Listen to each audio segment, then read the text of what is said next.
के गोरी सबक सिंगार अहा तू होके तैयार नमी में लुकल जाई बाहर बोला का बात तोहर विचार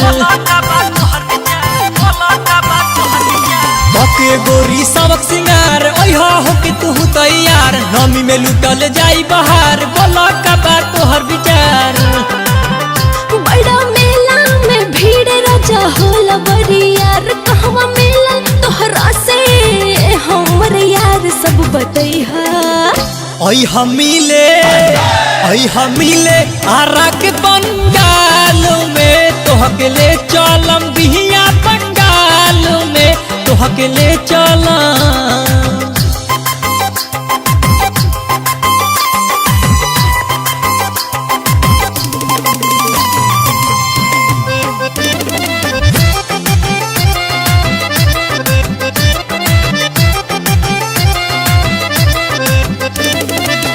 बहुत पंडाल बारा में कहाँ खोजम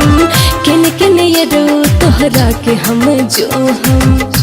हम करम गेटवे पर हम अइहा बाजार समिति जाम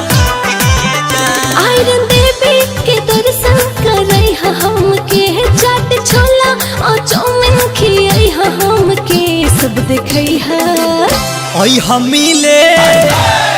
मिले आरा के बंगाल में तोहके ले चलम पटना बंगाल में तोहके ले चलम।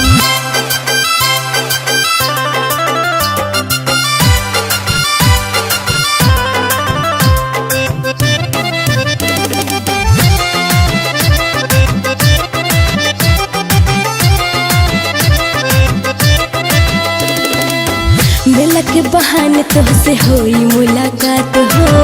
कहीं न छोड़े के घूमल जाई पूरा रात हो सखिया सहेली के ले लिहा साथ में केहू न सबके कर रहिया हो जात में कहवा कैसन पंडाल बा दिखा दी हो बारी बारी से मेला घुमा दी हो जन भुलई मिले आरा के बंगाल में तोहके ले चलम छपरा बंगाल में तोहके ले चलम।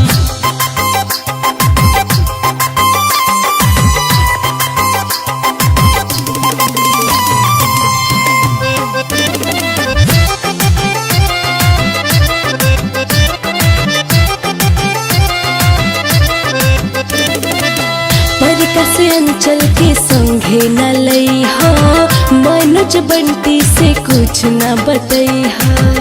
ए हमर प्रिया खाके कहीं क्रिया आई में अकेले सुनाए हमर जान अंकु आशीष उपेंद्र से कही न यार जब घूमल जाई जाके पवना बाजार ना भुलई मिले आरा के बंगाल में मिले आरा के बंगाल में मिले।